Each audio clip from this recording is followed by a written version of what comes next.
Hello, my beautiful friends. Before we get into the episode, I just wanted to introduce it a little bit. My guest today is Hemlock, and she is the manager of the Department of Lost and Misplaced or Misdirected Souls in Limbo and Purgatory. And due to her location in said Limbo and Purgatory, apparently the Wi-Fi doesn't work so great. So, taking that in consideration, some parts of this episode are a little laggy, or you might hear a slight echo because, underworld.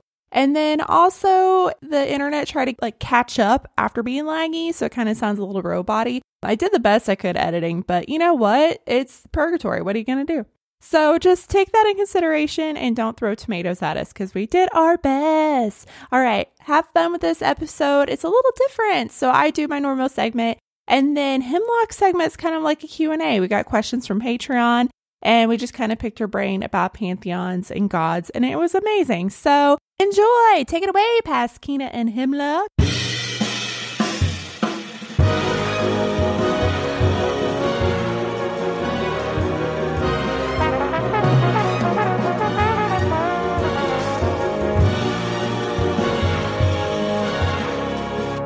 Hello, friends. Welcome to Historical AF. I'm Keena. And I'm Hemlock. We're a historian and a special guest delivering the funny and morbid historical religious nuggets you never knew you needed in your ear holes. I am so excited you're here. Me too. I'm so excited to be here. I'm such a fan. I've literally sent your TikTok to everybody I know. So. Thank you for that. Yeah, I'm living in constant dread of the day I go to a store somewhere and someone recognizes me in the store and comes running up and goes, Hemlock! No, that'll be a magical day. I live in constant fear of that day now. No, it's a day to embrace. Of course, it's if COVID is still a thing or not. It'll be like, social distance! Well, hopefully the mask will help. The incognito. Hopefully. I did go down to IKEA a couple months ago in Dallas because I needed some stuff. And I posted a TikTok about it when I got back, and people were like, oh, I thought I saw you there. And I was like, oh my gosh. Am I that recognizable as that costume? That's amazing. I'm just waiting for somebody to know who I am. Yes, no. Well, to be really honest, I never expected my TikToks to go anywhere. And I've talked about this in some of my lives, but I got the idea. I was watching Matt Mason Denver's Welcome to Hell with the non-binary demon receptionist. And I thought, oh, well, what would a social worker look in the afterlife? Obviously, they work in limbo and purgatory because that's where lost and souls go. And the character walked into my head and was like, yo, write it down. So I did. And I was like, okay, well, I'll make a few TikToks as just, a creative writing exercise, and nobody will watch them. And then I'll write out a script for like a one season, 30-minute episode TV show. And I'll bring my friends with beer and pizza to film it with me. And then we'll post it on YouTube and nobody will watch it. And that'll be the end of it. And famous last word, people watch it. That one, the first video blew up to work. And I was like, I'll post that video today. Posted it, went into a service, came out of the service, and my phone had over 100 notifications on it. I was like, what the hell happened in this last hour? Because that video blew up and I was suddenly had all these followers and I was just like, oh shit, I don't know what to do with this. I'm not prepared for this. What do I do? But I've kind of been working my way through it and it's really great. But I'm gonna be real honest. If I'd known I was gonna blow up the way I was gonna blow up when I posted that video, I might not have posted it. It was kind of a whoopsie moment. Your first one? That's incredible. Just doesn't happen. Well, it wasn't the first one that I posted. I think it was my third one. Oh, okay. Not my third TikTok, but my third Hemlock TikTok. I think it was. It was the Black Lives Matter one with the protester who goes to Valhalla. That was the first one that really blew up. Okay. Yeah, that was the one that first went on everybody's For You page. And a few days later, my mom and my youngest sister, both of whom live in Florida, texted me within a couple of minutes of each other. And my sister texted me, was someone going to tell me you were TikTok famous, or was I just going to have to see you on my For You page? And my mother texted me and said, you just made me spray coffee all over my keyboard with your video. It came up on my For You page, and I was like, oh no! My conservative mother found my TikTok. Oh no! And how long ago was that? September. Oh, okay. It was, I think, September 1st was the day I put my first Hemlock TikTok. So it was like the second or third week of September that I posted the BLM one, and it just kind of went. Wow. And I was like, oh my God, what is happening? But yeah, now I'm writing a book about the character, or trying to at least. And we'll see where it goes. You said that so casually. That's so I've only got a few pages. Thing is, my mother was an English teacher, so I often had to write things as punishments, like I had to write essays for punishment. And I haven't finished a creative writing project since high school. Oh, okay. So we'll see if this gets finished. But since I've got a following, people keep harassing me about the book. I'm hoping I'm going to have enough motivation to actually, finish this book. But we'll see what happens. I believe in you. That is so exciting. Yeah, it's an exciting adventure. We'll see where it leads. And what else But I love doing it. It's fun. Well, for my day job, I'm a massage therapist. Oh, cool. That's a lot of fun. I have a lot of weird niche interests. But I also do like the Society for Creative Anachronism, which is like a medieval reenactment group, which helps to feed these unhealthy sessions. You are so interesting. That's a very nice way to say that I'm a weirdo. No, not at all. So what else do you do for your TikTok? I know you have a Patreon. I do have a Patreon. I've also got a Ko-Fi. Not that, that's really the thing since I've got my Patreon now. I do have some merch up. Slowly but surely building my little Hemlock Afterlife empire.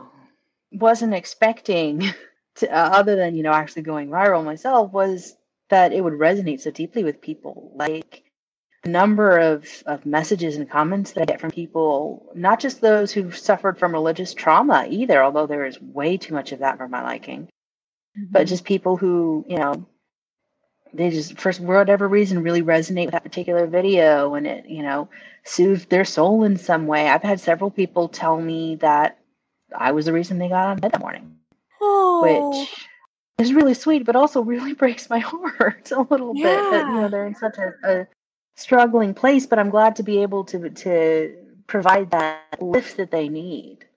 So I can never stop doing this now. Yeah. So. You're locked in forever. I am. I'm locked into this, and I love it. I love every bit of it. So I hope that there really is this position in the afterlife and you get it someday. Like way down, like after you lived 100 years. There's a lot of people who are coming on my comments, and they're like, are we sure that she's not actually this, and she's just doing this just to kind of give us a preview? And I'm just kind of like, no comment. Yes. So you're here to confirm that you're actually human, right? Yes, I am, in fact, a mortal human woman who lives on Earth. I am, in fact, mortal, like all the rest of you. I do like the idea that if there is somebody in this position being like, she's doing a great job, let's just keep her name, whenever her time is, we'll hire her. I hope so. Like, honestly, that'd be my jam. I would like doing that in the afterlife. There's a lot of me in Hemlock. And I love it because that's kind of how I envision the afterlife. I've always been kind of a religious hippie. God's probably the same across the board. He, she, they just, show themselves as whatever that culture needs at the time. So like, to me, it just makes sense that there would be like a central being like, oh, this is your pantheon because this is how you saw it. And I just, I've never subscribed to the idea that if you didn't believe in this one God, you're going to go to hell, because it seems like a waste of humanity to punish everybody else. Yeah, it didn't make sense to me. That was one of the questions that I asked when I was a child. I was raised Southern Baptist. One of the questions that I asked was, well, what about people who lived before Jesus? And never got a satisfactory answer to that one. And then what about people who are really, really good, but, they've never been talked to about Jesus? Are they still going to go to hell because they didn't say these special magic words? Yeah. Again, never got a satisfactory answer to that one. But I was also a very strange child who read a lot about different mythologies and religions growing up. Me too. Much to my mother's consternation. She was always very concerned about that. But she thought I was going to become some, heathenist pagan, which she's not far off. But I believe in what I post. I believe that all the afterlives are real, that all religions are on some level correct, that all of the gods exist, because I'm sorry, there is way too much similarity between the mythologies around the world for these gods not to have existed at least as real people in some points that evolved into God stories. There's no way. There's no way. There's no way. Mm-hmm. So I firmly believe that all religions are in some way correct, that all the gods exist. Personally, I believe that we manifested them into existence. Ooh. That, we made up the stories, and that we just collectively, everybody believed that these gods existed, and suddenly they existed. That's what I believe. I like that. Oh, man. So do you want to jump into the stories? Sure. All right. So you ready to get weird? I'm ready. Let's get weird. Well, some people find this weird. I find it fascinating. And I bet you guys are going to too. We're going to talk about some bones. Lots of them, because I couldn't narrow it down.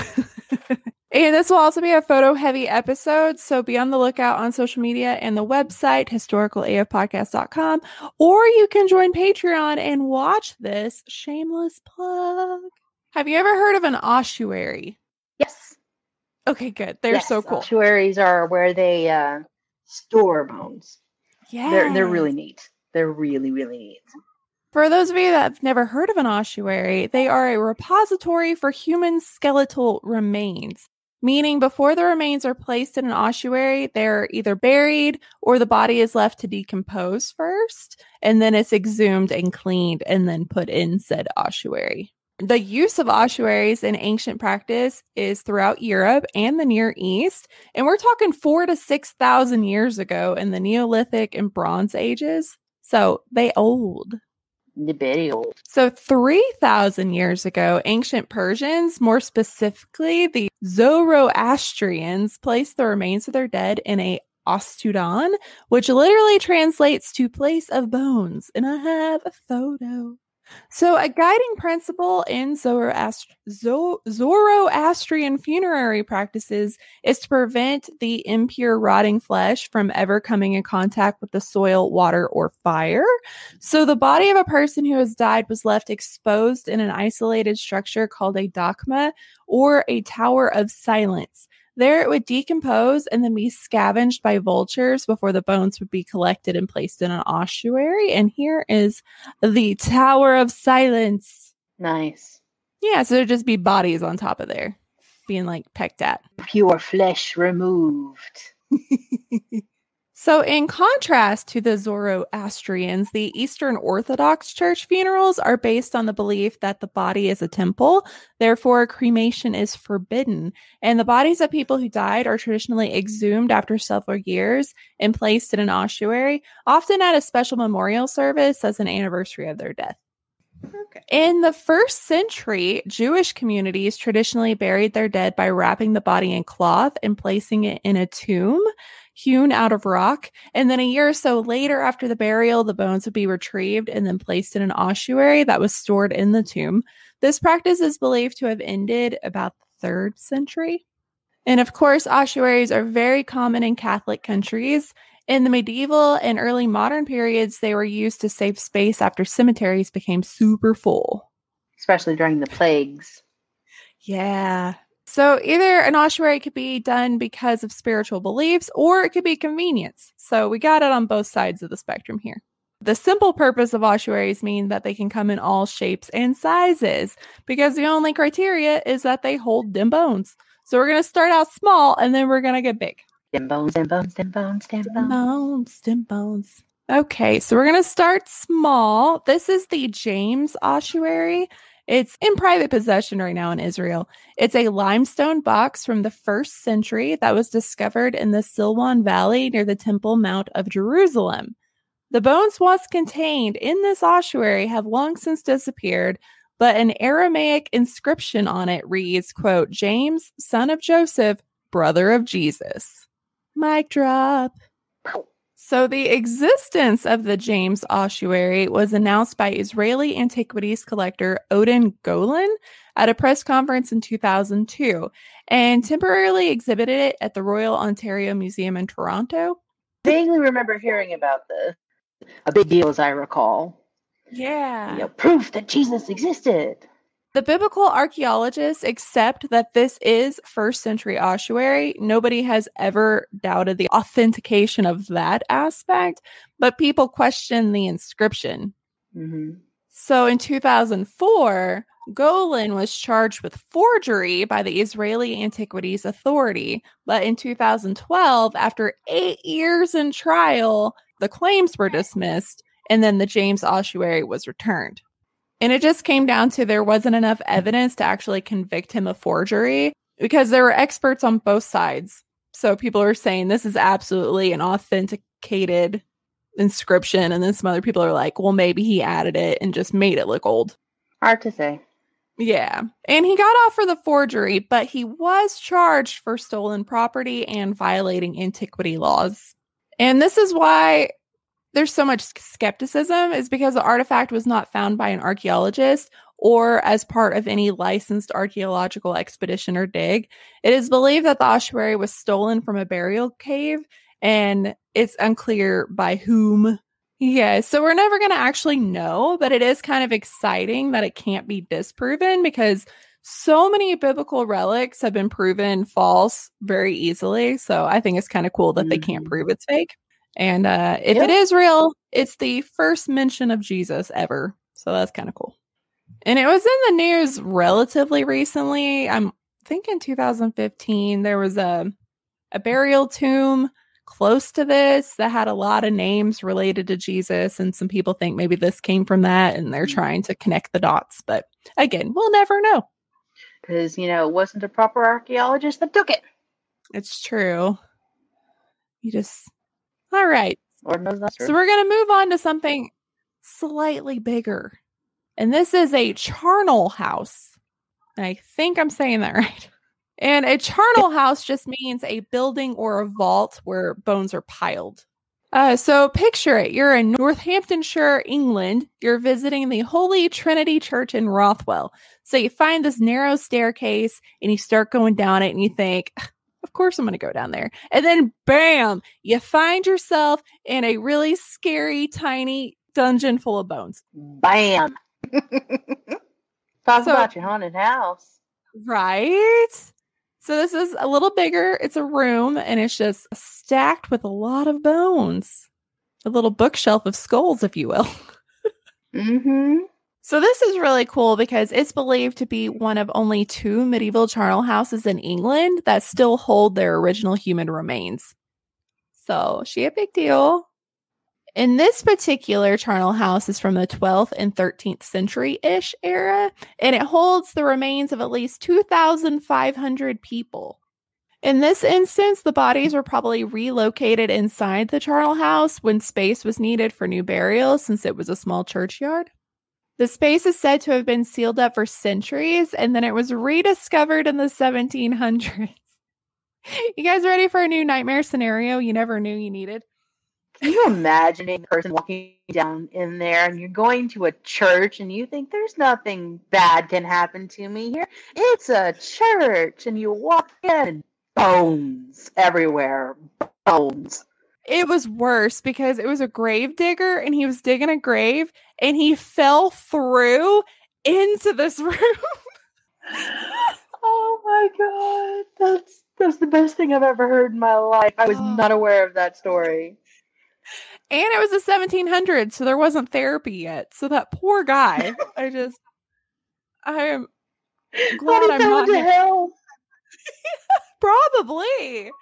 And another cool fact is that it was originally lit with 2 windows, and it had a wall painting of the resurrection in there. So it was clearly intended to actually be visited by living people, and it wasn't just a storeroom. So that's kind of cool.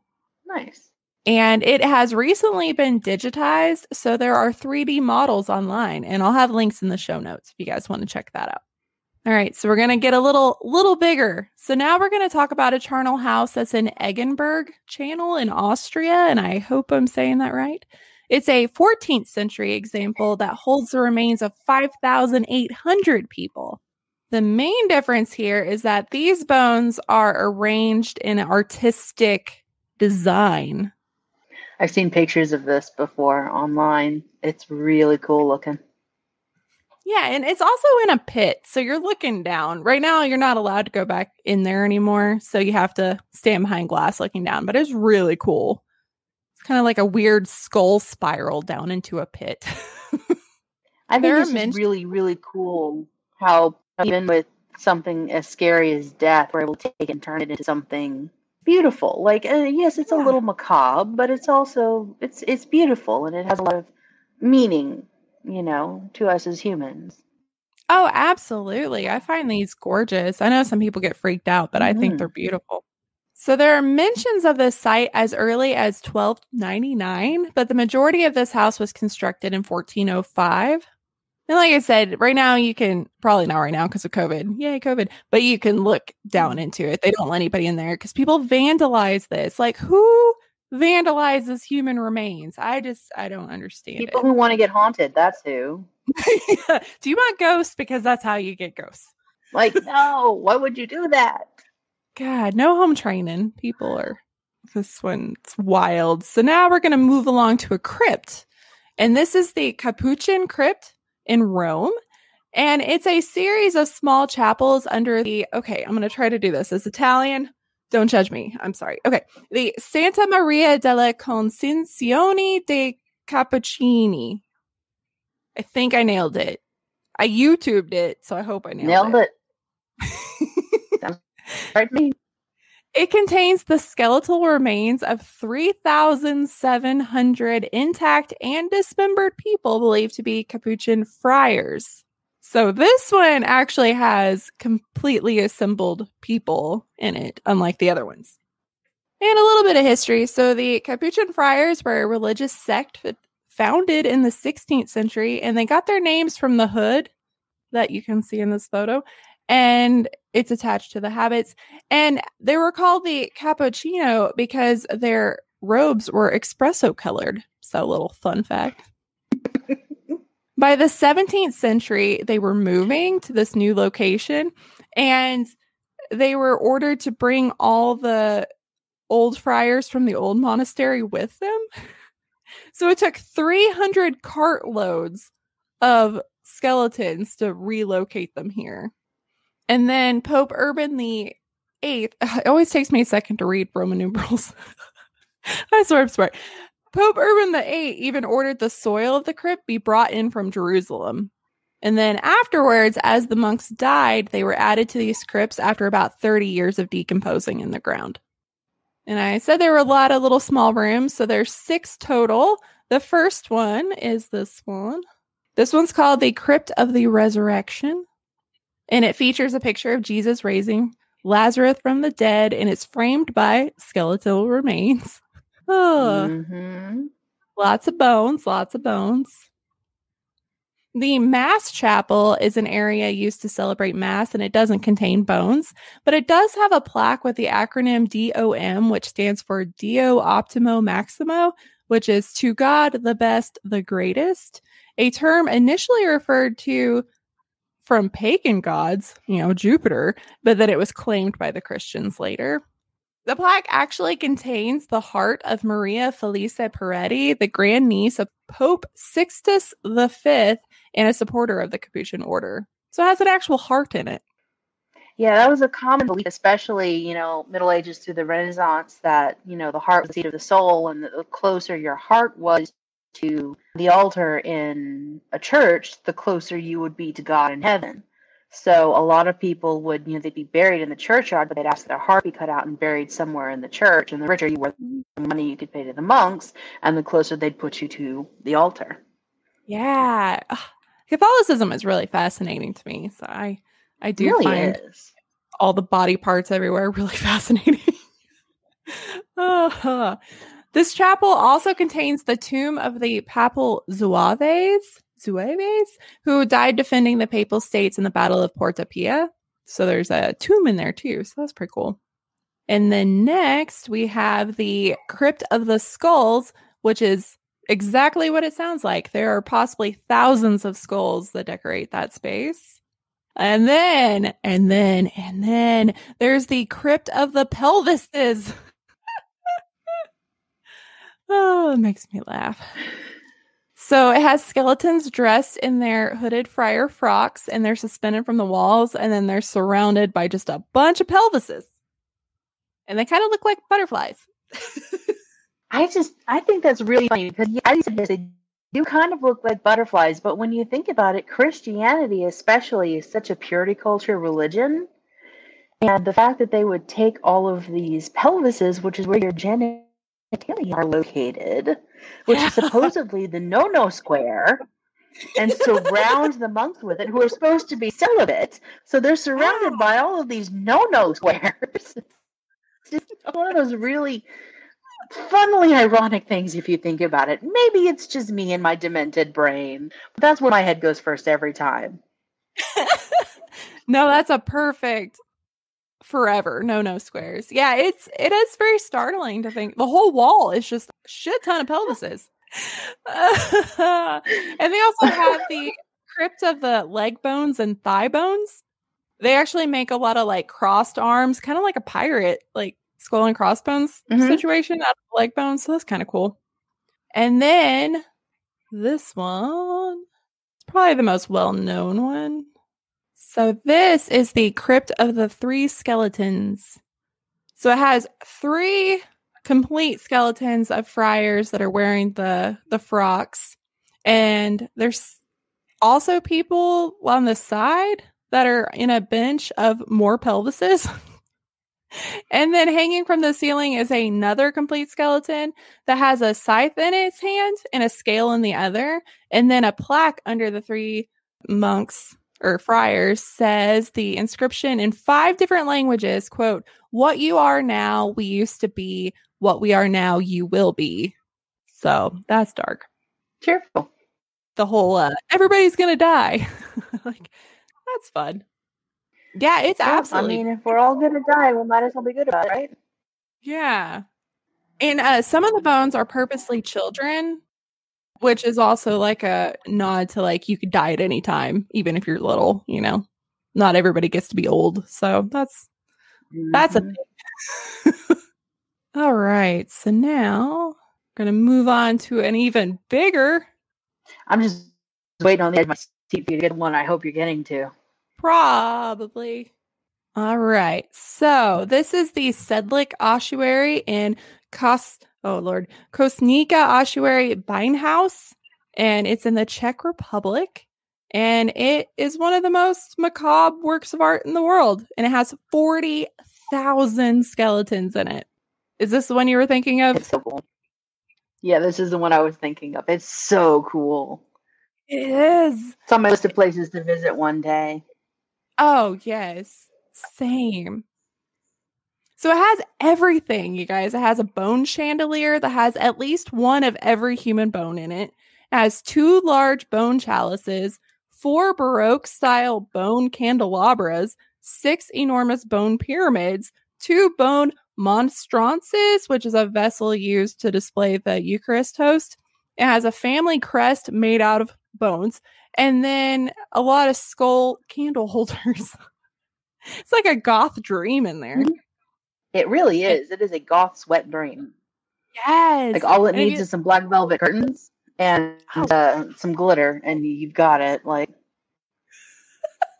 it's true. And then if you look at the ceiling, it looks like streamers made out of bones, kind of like a birthday party, but you know, not really cool. So the Sedlic ossuary kind of begins around 1278 when the king of Bohemia sent the abbot of Sedlic, whose name was Henry, to Jerusalem to grab some dirt. So like cue the Johnny Depp, "I got a jar of dirt" memes, you know? Which, by the way, we have a Patreon gift exchange, and I got a jar of dirt. It's very small. Can you see it? Nice. It's from Vlad the Impaler's castle. That's fantastic. I know. I love it so much. And then my postman ran over it, the package, so it shattered. But the soil's good. Everything else broke, but phew. Anyway, jar of dirt. When the abbot came back, he brought with him that jar of soil from Golgotha, which is known as holy soil. And that area is also known as the Calvary, and it's a skull-shaped hill in Jerusalem, thought to be the site where Jesus was crucified. So very significant to the Christians. So he scattered this holy soil across the Sedlic cemetery, securing its place as one of the most desired burial places in all of Bohemia and surrounding countries. So everybody wanted to get buried there. Then you have like the 14th century plague, and then you have the Crusades. So before you know it, 30,000 people are buried in the cemetery. A lot. I just wonder how these people, how their souls must feel about their bodies, their skeletons being used decoratively in the church in which they wanted to be buried. Like, are they happy with it? Are some of them unhappy? Do they care? Personally, I think it would be really cool, but... Yeah, and especially because they wanted to be in that soil, and now they are not. So I bet it's haunted. I bet it is. So it didn't take very long for there to run out of room. So they started moving the bodies into a crypt so that they could have more soil for newly dead bodies. And then in 1870, a local wood carver named Francisca Rent, it's a hard name, was employed for the dark task of artistically arranging the thousands of bones. So he came up with the Bone Church stunning chandelier first, and everybody was like, that's amazing, like what you're doing, let's keep going. So then he moved on to the coat of arms, which is this. Oh, hold on, I gotta upload it. Un momento. But I will take this moment while you're doing that to mention that while the ossuaries and all of that, might only date back to a certain time period, we've been doing art with human bones for almost as long as we've had human bones to be doing art with, whether that's been, out of respect for the dead or as war trophies. I say recently, it was probably a few months ago now, I watched this documentary where they were talking about Wales and, the first people to come to Wales, and the quote-unquote red woman who was discovered, and her body was discovered in a cave. And whoever had buried her went back after she had decomposed, or it might have been a man, they might have named it, I can't remember now, but they went back afterwards and painted the bones with red ochre, as was apparently some kind of prehistoric burial rite, that you went back and you uncovered the body and you put red ochre on it, which was a sacred color and material to those people, and it was supposed to help bring them closer in ancestor worship or something. So while a lot of this stuff that we're talking about is like Roman period and medieval, it goes all the way back into prehistory, using bones to hold on to our past loved ones, because that's what lasts the longest. It's very true. And across all cultures, there was no just like one. It was everybody. So he also made a coat of arms out of the bones, which is pretty badass.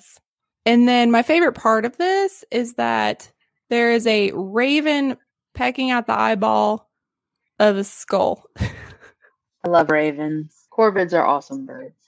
So this is supposed to be a severed head of a Turk. And then the raven's pecking his eyeballs out. And then he was also the one responsible for the idea of bleaching all the bones so that they would be really, really shiny and white, and it would be uniform. So all of them the same color. And then he used bones to sign his name in the church too. So he wanted everybody to know it was him. I mean, I'd be proud of that work. That's true. And it's one of the biggest tourist attractions in the entirety of Czech Republic. And it's the most visited in Central Bohemian region. Yep. And I have read that like they get slightly annoyed by how many tourists show up, because it's a smaller town and just tons of people, and tourists are stupid. That is very true. All right, and so my last one, we're gonna go big, super big. Are we going to Paris for this one? We are. To the catacombs. And I've actually been in the catacombs. They're so cool. I wanted to do that on the trip I was supposed to go on with my sister. I went in 2006, and then they closed 2007, I think. Oh, I'll get into it. I forgot already. All right, so we're going to end on 186.4 miles worth of tunnels lined with bones. That is a lot of people. A lot of souls. A lot of souls. That place has a vibe. I will say that. It is a very weird vibe. So it was originally called the Municipal Ossuary, and it's now known as the Paris Catacombs. It's the world's largest and one of the only ones underground. So it's very significant. Over 6 million bodies worth of bones line the walls of these tunnels that lie beneath the streets of Paris. So how did they all get down there, Keena? Well, I'm going to tell you. As Paris began to grow, they started to run into a major problem. By the 17th century, enough people had lived and died in Paris that cemeteries were literally overflowing to a point where like corpses were like popping out of the ground. Yikes. And just imagine the disease risk, you know, like what you could catch from all the dead people. So double yikes.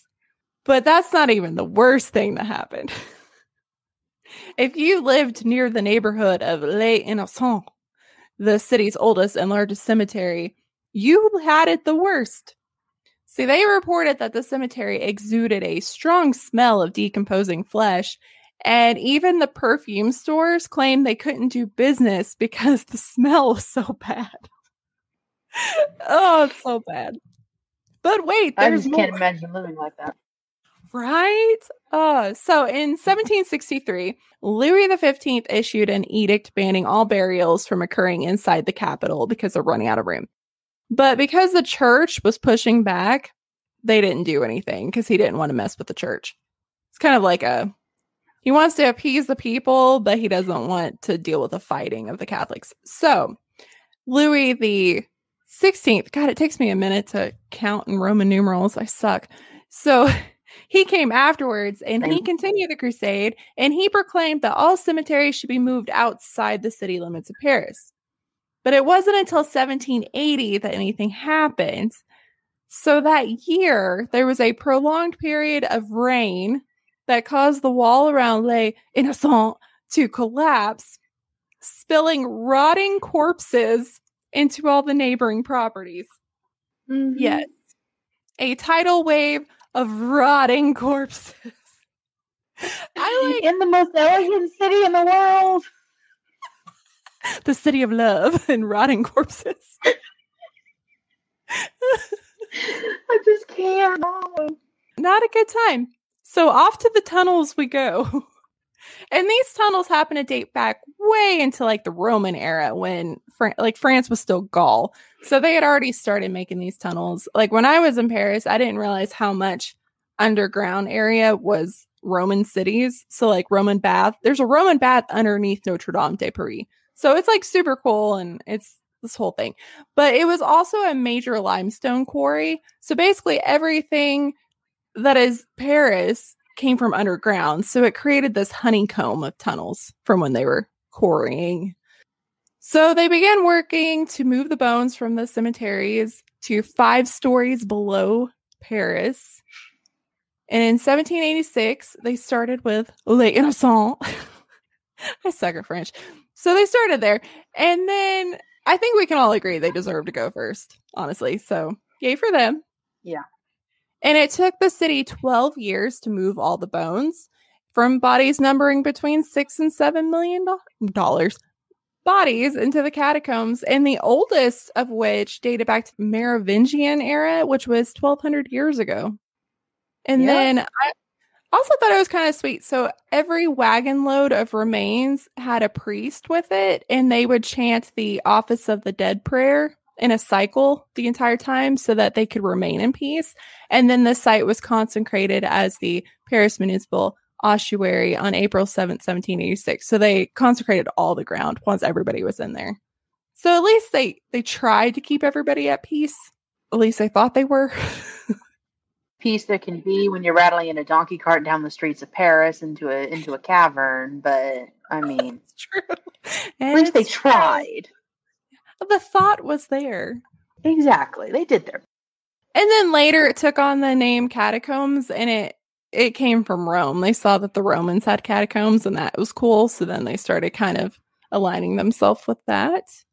During the French Revolution, the dead were buried directly into the catacombs ossuaries. So some famous examples was Jean-Paul Marat. He was one of the revolution's most radical voices. If you've ever seen that really famous painting of a dude in the bathtub with a letter in his hand, and he's dead. The death of Marat, that's that guy. And then also Maximilian de Robespierre, he was also interred. I'm sure everybody's heard of him. He was very influential in the Reign of Terror and the Revolution. But the city stopped moving bones into ossuaries in 1860. And before it opened to the public in 1809, it underwent an extensive decorative rearrangement under the Inspector Heracart de Thury, I think. And he decided that it should have like a museum monument approach to it. So he's the dude responsible for the alignment of the bones. Before that, they were just kind of piled. Not very aesthetically pleasing. The design is more respectful. Yeah, they're beautiful. So the facade consists of rows of tibia alternating with skulls, and they fit together kind of like a puzzle. That's what it kind of looks like. And so that's the main things of wall. And then they have altars that have different bones and different designs, but it's all set up where you can like pray and do things. And it's very neat. If you ever get a chance to go, I definitely would. They also brought in kind of masonry monument styles. So like an Egyptian. So there's like Doric columns, there's stelas, tombs, things throughout too. So he brought in some different aesthetics.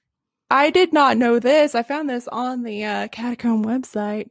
But he also had the idea of bringing in like cabinets of curiosities dedicated to different types of science. So there was actually like one for mineralogy and then pathology. And the pathology one had bones that had illnesses or deformations. Because I'm sure if you're down there, you're going to find some bones that have like maybe cancer or deformed. So that's pretty neat. Oh, yeah. With 6 million worth of people in there, there's going to be quite a few that have abnormalities. Yeah. So at this point, they wanted to encourage visitors to, for introspection and meditation on death. That was kind of the idea that they were going for there. And then when you enter the catacombs, in one entrance, there's a lot of them. It has a big sign, and I'm not even going to attempt this in French, but in English it says, "Stop. This is the Empire of the Dead." Very dramatic, and I love it. Yeah. That's the entrance that I want to enter into. Like, I would drag my sister and be like, "Look, we're going to the Empire of the Dead." And she'll be like, "Fuck you, I'm not going in there. You and your morbid tastes." Yes. So this is the entrance from the like street level. So if you're not looking for it, you would totally miss it. Because when we finally found it, it was like, that's it. Yeah. And then you're going down this like spiral staircase and it feels like you're going forever. But it's super cool. So it began as opening only to like privileged Parisians, so like rich people. And then everybody else was like, well, fuck that. I want to go down there too. So they eventually opened it to everybody. And then the church decided they didn't like people gawking at dead people. So it closed for 17 years. And then we kind of bounce around. So it started out where they agreed to allow it to open 4 times a year. And then eventually it went to once a month and then bi-weekly. And then the World's Fair showed up. So they're like, well, now we have to do it, weekly. So they're like, all right, whatever. And then it did so well with the World's Fair that eventually it went to daily. And since we can't have nice things, people vandalized it and it closed in September of 2009. I hate people. It reopened in the summer of 2020. So it's open again. It has like some very serious, like strict COVID rules, but you can go down there now. So that's kind of cool. But I thought the coolest part is Europe is so different. It's not weird. It's better. But in the US, we have no home training. So everywhere you go, there's security guards yelling at you and there's like ropes and things. And in Europe, they just assume that not to touch things. So there's nothing down there. There's no security. They just tell you like, don't cross any of the lines because they have everything chained off. And you're just down there alone in a catacomb with millions of dead people. It's weird. It was really humbling because it hits you like how many people died down there. But I just found it really interesting as an American being like, they really out here trusting us, huh? In high school, I did a European choir tour, and Paris was one of the stops, and we went to the Louvre, And I waited in line for 4 hours to see the Mona Lisa. And that was the only part of the museum that had a security guard. Mm-hmm. And I got up there and like I stepped up and barely had a glance at it. And the security guard's going, all right, move along. And I said, well, I'm an art student and I flew all the way from Prince Edward Island, Canada to see the Mona Lisa. That was my story. Because there was a lot of anti-American sentiment at the time. So for all intents and purposes, I was Canadian. And he just looked at me and went, oh, I'm so sorry. I thought you were an American. Stay as long as you like. I admired the Mona Lisa, and I looked very closely at it, and then I went off and I looked at all the other paintings that I could get up within a hair's breadth of without someone screaming at me to back away from the art. It was really cool. Yeah, I went during the Bush administration, and a few people asked me, like, my thoughts, and I was like, I'm from Arkansas, like, and they're like, do you know Bill Clinton? I'm like, yeah, it's my cousin, and they were like, fuck yeah. No, he's not. Everybody thinks we're all related. But yeah, if you said Bill Clinton, they were like, yeah, we like him. So it is open to the public. It's only a small section. I think when I went, it was like a mile that you could even see. And people have gotten lost. There are urban legends about people getting stuck there and stuff. But I think like 2 teenagers died in the 2000s sometime. And because you get disoriented. Yeah, so definitely stay where you're supposed to. Don't go in there. If you happen upon an entrance or something, you might die. And it's probably haunted as fuck, so. Don't go alone. Yeah, that's another thing. Don't go alone. Don't follow any voices. But there is a legend that if you're in the catacombs after midnight, the walls begin to speak to you and you hear disembodied voices that will persuade you to venture deeper and deeper into the catacombs until you can't find your way out and you die. The end. That's the story. Hurry back. Be sure to bring your death certificate if you decide to join us. Haunted Mansion. Haunted Mansion's my favorite ride. Can you tell? Oh, I love it so much. Oh, I know. I think they had an Airbnb situation. I think it was probably for charity where people could stay in there at night. So, but you're probably required to stay in a small roped off area. But I mean, that would be kind of cool. Airbnb, the catacombs. Nope. Like I'm torn. Like I want to stay at a haunted place for the experience, but I'm also like a baby back bitch. I would be so scared. I was really sensitive as a child. Like I never heard or saw things, but I sensed things.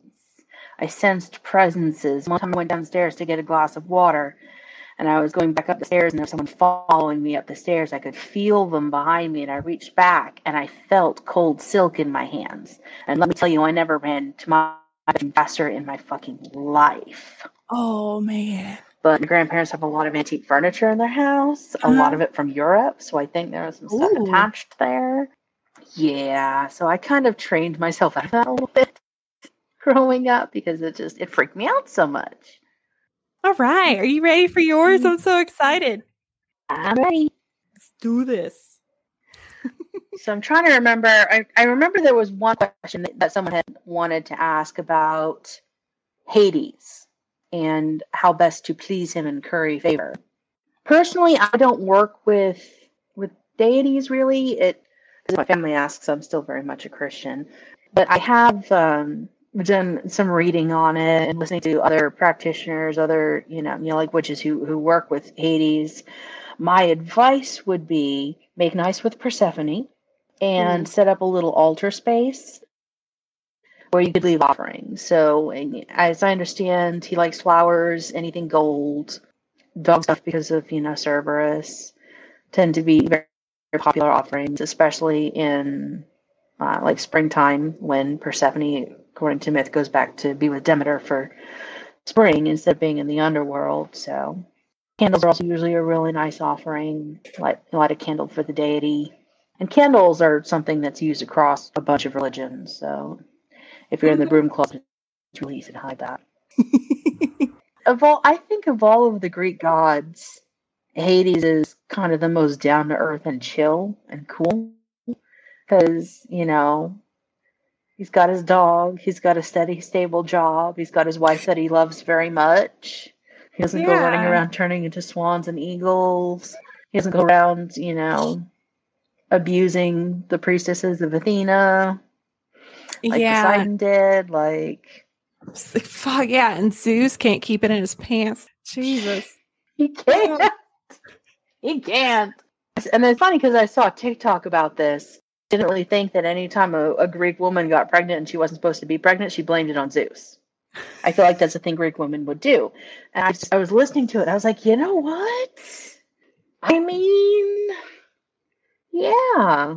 We all know that Zeus is a horn dog and he can't keep it in his pants. You can just claim that Zeus appeared to me in a golden shower as a weird animal, and now you have a baby, honey. Yes. Yeah. But there was this really fun Tumblr post I saw that was like a story prompt where this Greek guy comes home after being at war for like a year and his wife is 6 months pregnant. And so he goes on a sacred mission to punch Zeus in the face. And people added on to it. And like, by the end of it, we've got a veritable army of cuckolded husbands and abandoned demigod children. And there's this one old woman who no one's quite sure why she's there, but we're pretty sure she's Hera in disguise. And I'm like, somebody really needs to write this book, but it can't be me because I want to read this book and experience it for the first time reading it. And if I write it, I know what's happening. So somebody else has to write this one. Oh, I always wished I was a demigod as a kid. I was such a weird kid. But I was like, yeah, maybe I am, and my powers just haven't shown up yet. I think we all did that. I think my entire generation did that, to be honest. I remember the other one was about what lesser-known deity would you recommend currying favor with? Yeah. And I gave it some thought. And it's not exactly an unknown deity, but I would say Hestia. Ooh, the Greek goddess of hearth and home.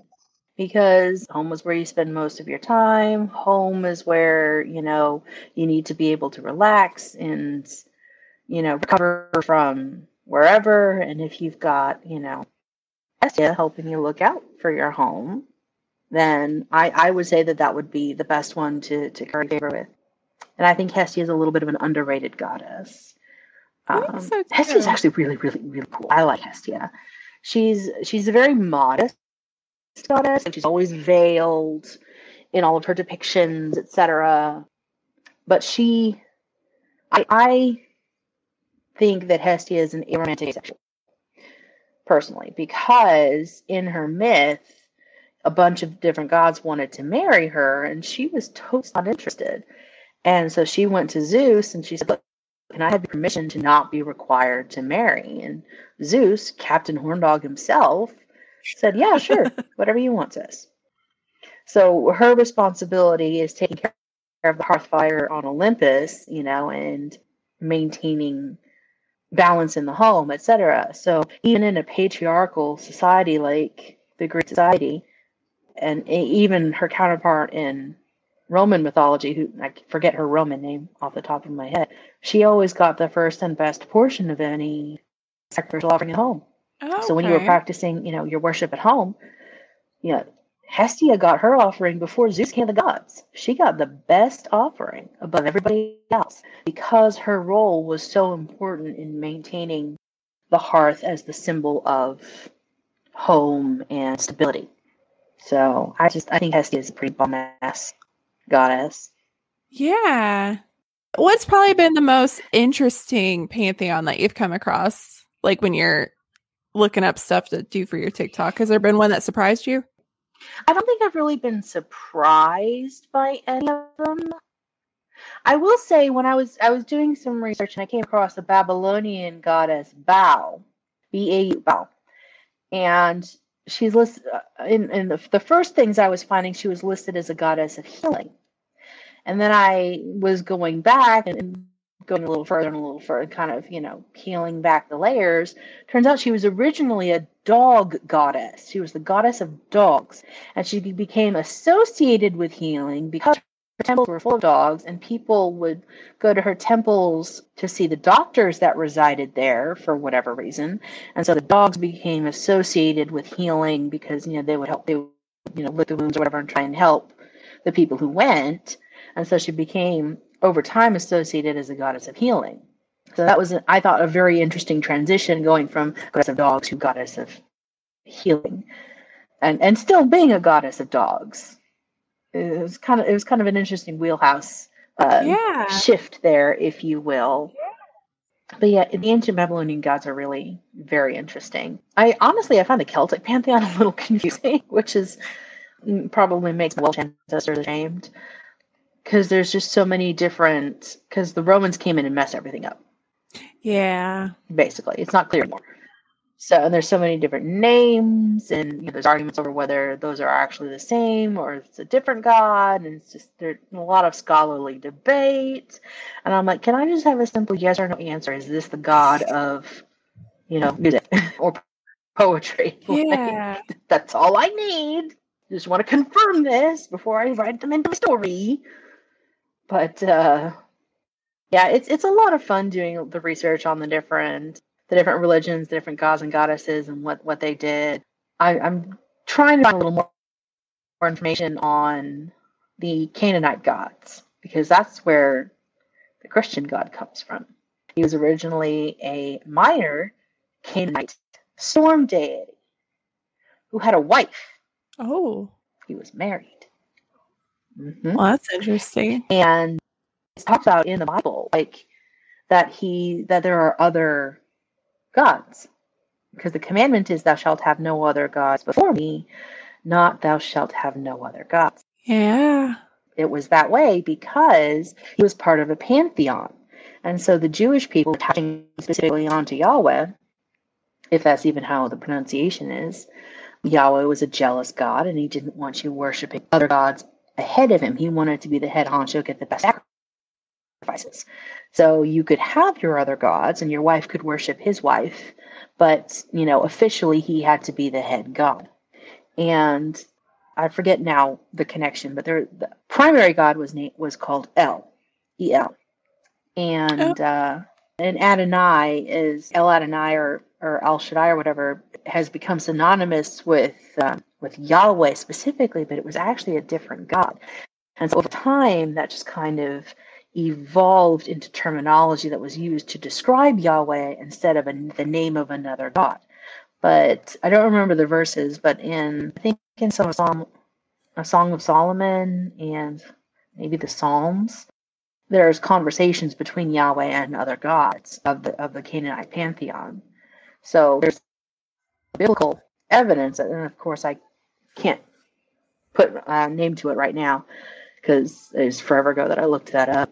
But there's biblical evidence that, not only do gods exist, but God acknowledges the existence of the other gods. That's fascinating. That's interesting. So as far as afterlives go, which one do you think would be like the best party? Norse, the best maybe? Party. That's where my head went first, with Thor's Hall in the Norse afterlife would probably be the best party. That's what I'm thinking. Because, Mead. Sorry, Dionysus, but the Vikings got you beat. Yeah. Absolutely. I bet other pantheons are probably like, I want to go over there. That's what happens, is they all just go to the halls in the Norse afterlife, and they pregame in their own afterlife, and then they go and they get really sloshed on mead, and that's why all the parties there are best. But again, all the other afterlives seem pretty interesting. Like, I think it's the Aztec afterlife. You have to literally battle your way through all these different levels to get to the best afterlife. So, and of course that's partly just as they were a warrior society, even the afterlife is exciting and adventuresome. Mm-hmm. Whereas, you didn't get slung a robe and a harp and tossed onto a cloud and, have a nice day. Oh man, Aztecs are amazing. Everything about that society, it just blows my mind. It's an amazing culture. Mm-hmm. I read so much about the Aztecs, especially the human sacrifice as a child freaked my mother out. Like, that reminds me again of another Tumblr post. I'm not on Tumblr all that much, but all of these posts just stick with me. About this little girl who was reading horrible histories, and she read the Aztec one, and she was at this really like conservative school in a really Christian, like white Christian suburb area. And she did her presentation on the Aztecs, and she had like the headdress and was talking about, the festival for this particularly bloody festival with hundreds of human sacrifices. And she ended the presentation, and she's just gradually getting louder and louder and shriller and shriller as she's going through this. And she ends the presentation literally screaming, "Blood for the blood god." And she's got streamers in her hands. And she throws them out. Of course, the teacher's sitting in the back, pale as a sheet. All the other students are like crying. They're scared. And as she's screaming and chanting, "Blood for the blood god," the principal walks in. And that was how she got horrible histories banned from her school library. Like, that would have been me as a child if I could have gone with it. I'm not going to lie. If that's not my future child, so I guess my mother was right to be concerned. Exactly. Like, we got to keep it interesting, right? Yeah.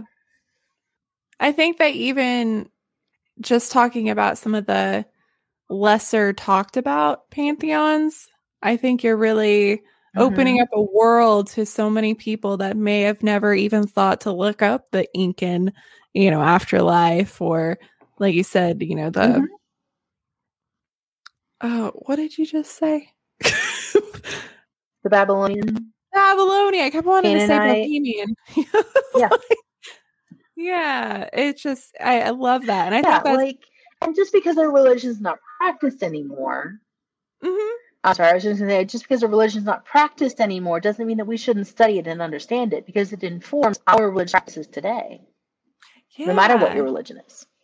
No, I love that. That's why I love that there's so many TikToks and podcasts popping up about religion and history, because I think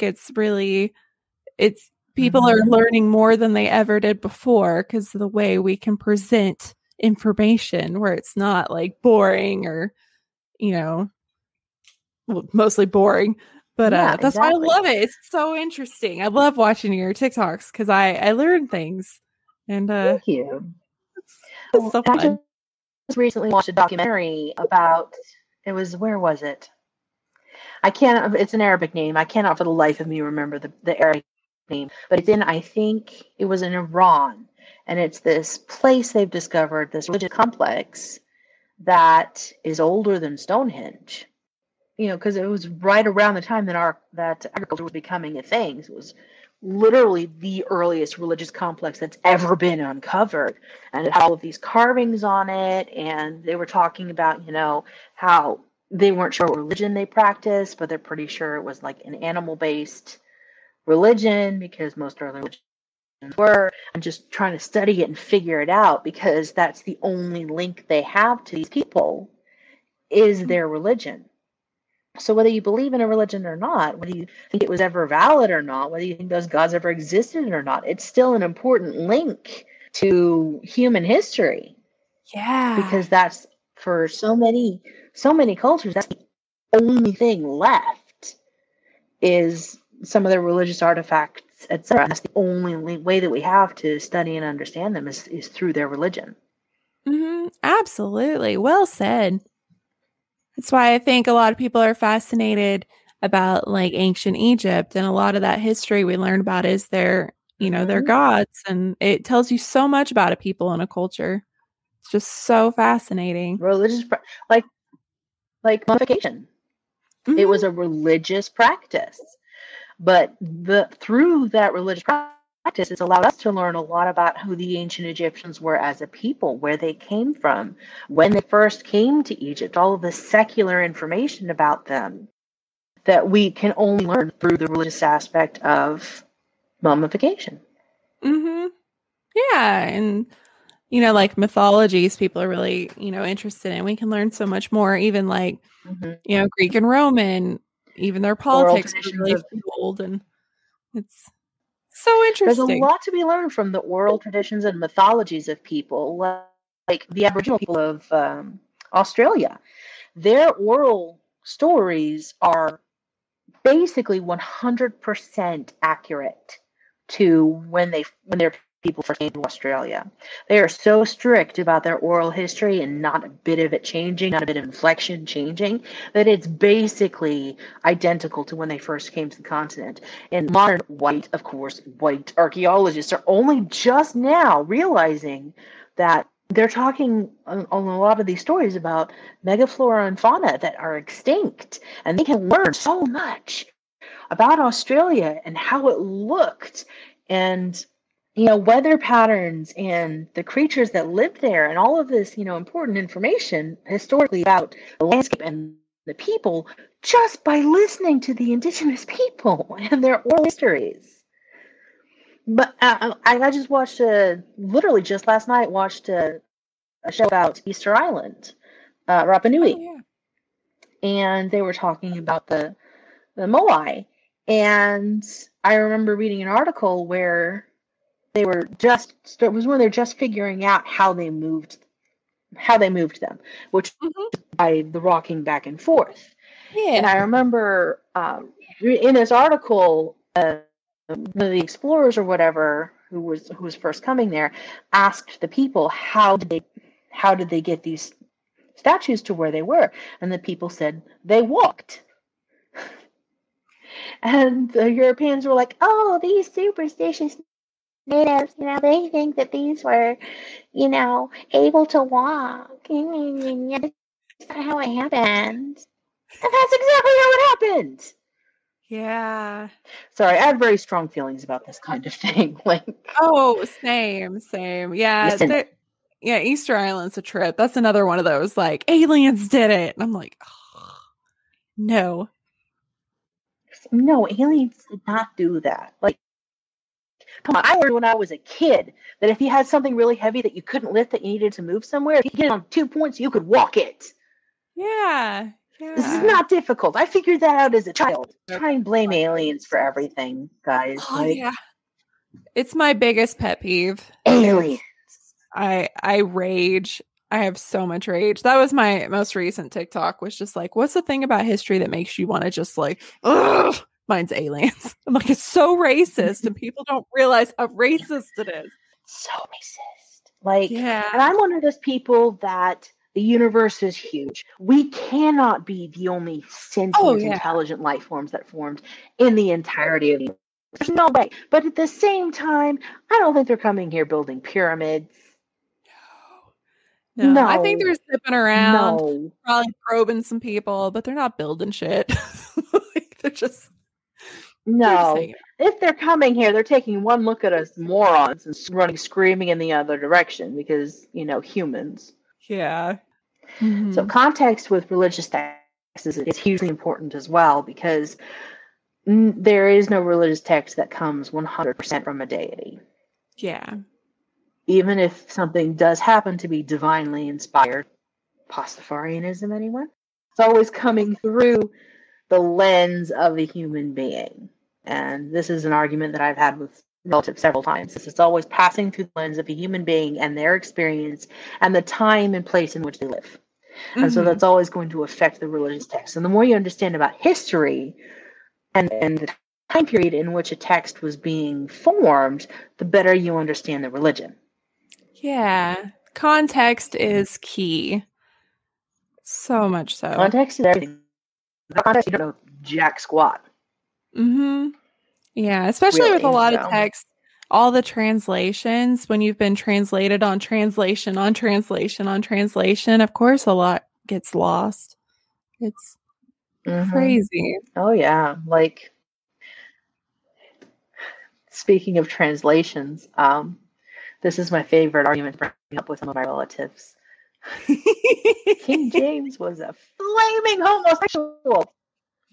And the reason why you have your beloved King James version of the Bible listed like Middle English is because he wanted the church to leave him and his boyfriend well enough alone. So he literally went to the church and said, if I commission this English translation into our modern language of the Bible, will you leave me alone? And they said, yes. Deal. So that's what happened. He hired all these scholars to translate the Bible into the tongue of the day and make it poetic and flowery. It's not an entirely accurate translation at all, but it sounds pretty. And it was because he wanted to fuck his boyfriend in peace. And it was the only way he could turn off his back. Expensive undertaking. Like something like that was a years long project with a lot of specialists. It cost thousands of pounds to do. So, I mean, I can understand why the church would be willing to turn a blind eye to, his live-in boyfriend. Yeah. Live-in boyfriend. They had rooms with a secret passageway. I'm not even kidding. It's so interesting because even like the books that are in the Bible, mostly responsible, like Constantine, who was a pagan until like his deathbed, and he's like, well, shit, maybe I should be Christian just in case.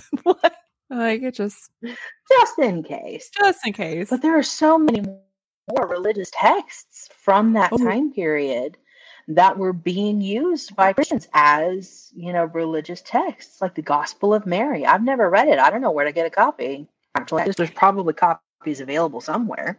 Yeah. But, there were several women who wrote Gospels and books that were being used in the same way that Paul's letters were being used as teaching texts.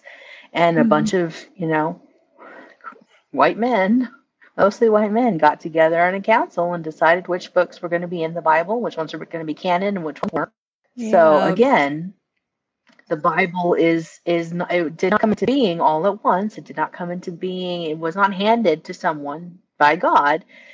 It's something that came together through a lot of people, through a lot of different lenses, into a text that is at its core flawed. Yeah. And you have to understand that and with any religious text, it's the same way. And you have to take everything with a grain of salt and your own understanding as much as possible of the world in which you live. Mm-hmm. Because today, very different from the past. We don't do animal sacrifices anymore. Even the people who worship the ancient gods, like gods could have done sacrifices in the past. It's not a thing anymore. Because culturally speaking, people, that's not our most valuable thing anymore as a person.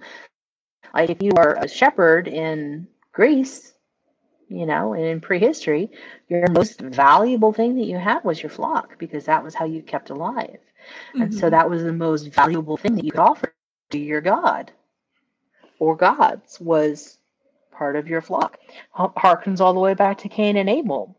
Cain being a shepherd and Abel being a farmer. And Abel brought the best of the best, and Cain did not. And the one sacrifice pleased, and the other one didn't.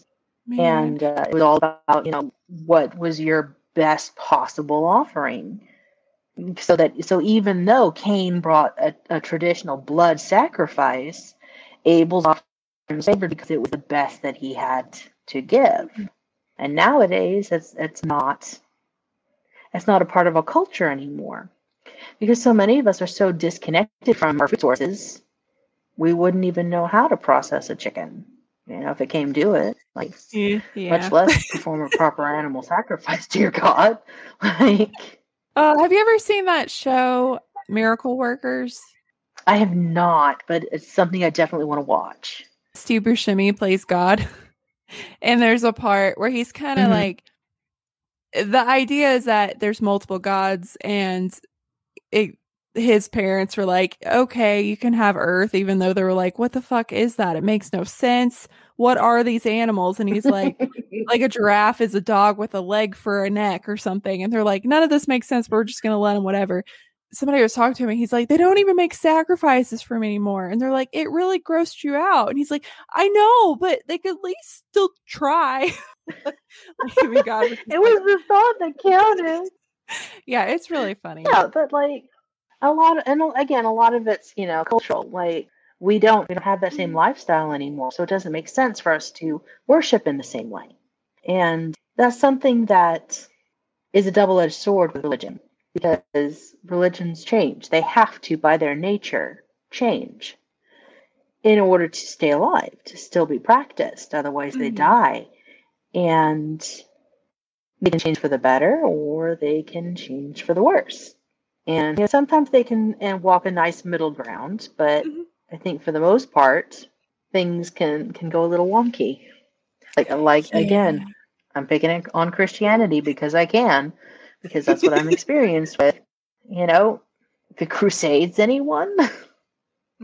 Yeah, those were literally giving dispensations to people to get into heaven based on the number of infidels that you killed.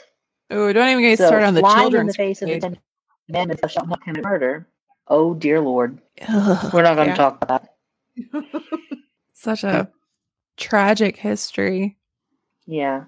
But then you get, you do get the good Christians who do a lot of good. So it's one of those double-edged swords that, you've got your really culty Christians who do a lot of harm in the world, Westboro Baptist. But then you get the Christians who are actually good Christians, and, they do their best to improve their communities. I will say, you see that a lot more with Muslims, in my opinion. Oh, yeah, yeah. Like, Muslims take that commandment from Allah very seriously, to be compassionate and provide sacrament and support to their community. So you see that a lot more with the mosques than you do with churches. Yeah. Same thing with Judaism. That's their number one thing, is to do something to help people. I forgot what it's called. I'll remember it in an hour after we finish this. I'll remember it, or I'll look it up. I'll wake up in the middle of the night. You're so well spoken. You know so much about religion. I'm just so happy that you came on here and didn't think I was weird for sliding in your DMs. No, not at all. That was great. Anybody's welcome to slide into my DMs. I was like, it can go either way. And I mean that, of course, in a very non-sexual way. I'm going to put that out there right now. This was so amazing. It was really cool to just be able to just have a really cool, in-depth conversation about religion. This was really interesting. There's my cat. Yeah, you have so much knowledge. I'm so impressed and jealous because I have to have notes. You knew all this off the top of your head. A lot of it stuff that kind of stuck in my memory, to be honest, stuff that I've read a bunch of times over, or stuff that just happened to stick in the memory. It's really not that impressive. Well, I'm still impressed. Thank you.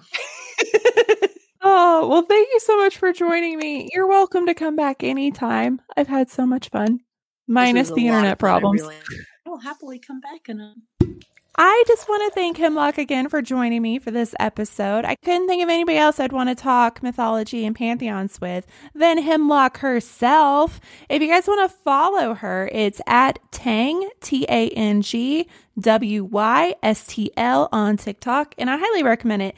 The videos are so brilliantly done and so thought-provoking and educational. I mean, honestly, the amount of knowledge that goes into all these videos just blows my mind. They're so good. A lot of them do have situations and topics that are a bit controversial, like we talked about colonization and the Black Lives Matter movement. So it's highly recommend. 10 out of 10. Definitely go check it out. If you guys would like to join Patreon and watch these videos live, I would highly recommend it, especially when we're showing photos. You get to see it while we're talking. I just adore these videos, and that's patreon.com/historicalafpod. And there's so many other benefits. You get things in the mail, you get gifts. It just depends on your tier. The higher the tier, the more stuff you get.